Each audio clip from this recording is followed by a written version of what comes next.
Bugun sizlar bilan limondan chiroyli gul ochishni o'rganamiz.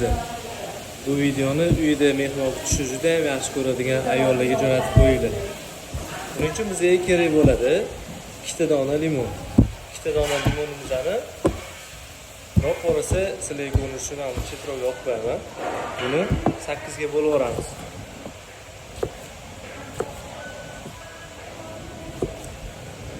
Sakkizga bo'lib olamiz. 8 ga bo'lib olganimizdan keyin xuddi shunaqa chiroyli do'lkali limonlarimiz paydo bo'ladi. Bu limonlarimizdan gul ochishni boshlaymiz. Xuddi shu do'lka qolgan limonimizni yarmigacha pichoqda kesib olamiz. Yarmidan kesib olganimizdan keyin xuddi shunaqa ochiladi. Xuddi shu ochilgan joyidan pichoqimizni teskari tomonga qaratib ikkita tortamiz. Bu yog'idan ham, bu yog'idan ham. Qarabsizki, xuddi shunaqa chiroyli gul paydo bo'ladi sizga, ko'rasizmi? Bundan 8 marta davom etamiz.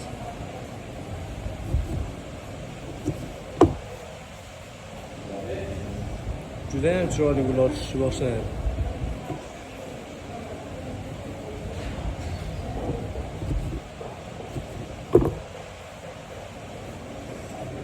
Agar mehmonlaringiz kelganida xuddi shunaqa limon asartidan limonlarni kesib bersangiz, ishoning, siz uyingizga kelganda ular juda ham xursand bo'lib ketishadi.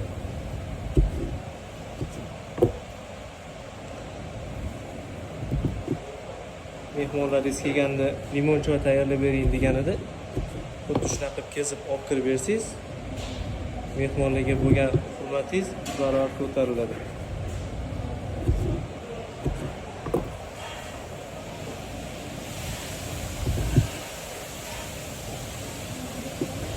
Limonlarimizni iloji boricha mesnisini olsanglar juda ham chiroyli chiqadi.